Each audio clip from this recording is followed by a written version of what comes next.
А'уду биллахи минаш-шайтанир-раджим. Бисмиллахир-рахманир-рахим. Аллах Таалага чексиз мактоолор болсун. Жана акыркы пайгамбарыбыз Мухаммад Мустафа саллаллаху алейхи ва салламга Аллахтын саламы жана салаваттары болсун. Ассаламу алейкум урматтуу мусулман туугандарым. Биз кезектеги окуябызды улантабыз. Мындан 2 жыл мурун кытайлык 12 киши Истанбулга келишти.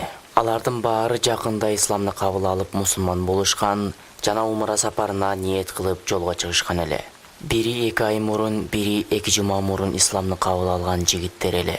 Дин жөнүндө, умра жөнүндө билимдери жок. Стамбулда өздөрүнө диний билим берүү үчүн араб билим билген бир жол башчы табуу ниетинде жүрүшкөн эле. Бир уйгур адамды табышты. Келгиле мындан ары окуяны ошол кишиден угабыз. Жаңы мусулман болгон бул Кытай жигиттери менен жолго чыктык. Жакшы дос да болуп алдык. Исламга тиешелүү ар бир уккан маселелерге көңүл буруп, маани берип аткарышат эле. Исламдан билимдери жок, жада калса намазда окула турган сүрөлөрдү да билишпейт эле. Болгону альхамдулилля, Аллаху акбар дешет эле. Биринчи Меккеге бардык. Алар жаңы туулган ымыркай сыяктуу кубангандарынан кээде күлүшөт, кээде ыйлашаар эле. Аттарын да өзгөрттүк. Чан Чинди Мухаммад, Чун Фаңды Хасан сыяктуу ар бирин жаңы ысымдар менен атап чакыраар элек. Бирок бул жигиттердин ичинен Мухаммад аттоосу башкалардан айырмаланып турат эле. Аны күзөтө баштадым. Ал ар намазда көздөрүндө жаш менен турат эле. Бир күнү сурады: "Динибизде арак ушул сыяктуу нерселерге кандай каралат? Бул жөнүндө кандайдыр бир маалымат барбы?" Аллах Таала ичкиликти арам кылган. Анын ичилиши да, сатылышы да, таркалышы да арам дедим. Мейманканага келдик. Мухаммад Кытайга инисине коңгуроо кылып, арак заводубузду жап.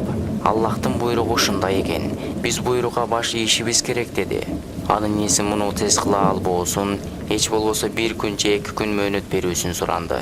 Себеби байкесинин айтканындай кылса, бир нече миң долларга күйүп кетер эле. Жана шериктерин да оор абалга түшүрөр эле.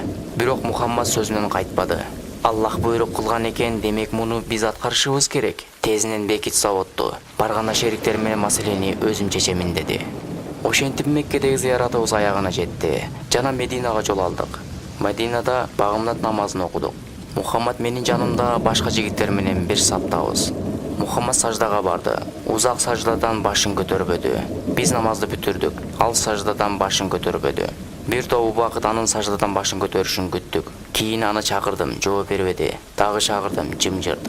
Кабатыр боло баштадым. Колумду узатып желкесине жеңил гана тарткан элем, ал сол тарапка жылылды. Тез жардам чакырып, ооруканага алып бардык. Эң өкүнүчтүүсү, доктор анын көз жумганын айтып чыкты. Мухаммадды оорукананын моргунда калтырып, биз болсо оорукана сыртында не кыларыбызды билбей кайгы ичинде турат элек. Бул убакта ооруканага бир унаа келип токтоду. Унаанын маркасынан ээсинин сыйлуу киши экенин билсек болот эле. Оорукананын кызматкерлери аны сый урмат менен күтүп алышты. Кийин билсек, бул Мединанын алымдарынын бири экен. Оорукана кызматкерлеринен сурады: "Бүгүн бул жерде кытайлык бир жигит көз жумдубу?" "Ооба" дешти. Биз таң калдык. "Биз ал жигиттин досторубуз, сиз аны тааныйсызбы?" деп сураганыбызда, кече түшүмдө пайгамбар саллаллаху алейхи ва салламды көрдүм. Ал киши мага буйрук берди. "Эртең бул жерде кытайлык бир үмөтүм көз жумат. Анын жаназасына даярдан" деди. Ошентип тез арада баардык нерсе өзгөрдү. Мухаммадды моргдон алып, чырайлуу сүрөттө жаназа окуп жерге бердик. Урматтуу мусулман туугандар, бул чындыгында болгон окуя. Бизге мындан үлгү алыш гана калды. Учурда кичинекей магазин куруп алган инсандардын көбү азык-түлүк менен кошо арак да сатышат. Аларга: "Тууганым, бул ишиңиз арам. Муну таштап адалга өтүңүз жана өзүңүз намаз окуучулардан болуңуз" десе, Кудай буйруганда окуйбуз. Кудай инсаф берсе, сатпай калаарбыз дешет. Жок. Акыйкатта Аллах Таала 1400 жыл мурун аракты арам деген, жана намазды тургузгула деп буйрук кылган. Дагы эмнени күтүп отурабыз? Же Аллах Таала ар бириңерге сүйлөш керекпи? Эгер чындап эле жүрөгүңөрдө Аллага болгон сүйүү болгондо, кичинекей магазин эмес, завод болсо да жаап жибермексиңер. Балким ойлонорсуңар.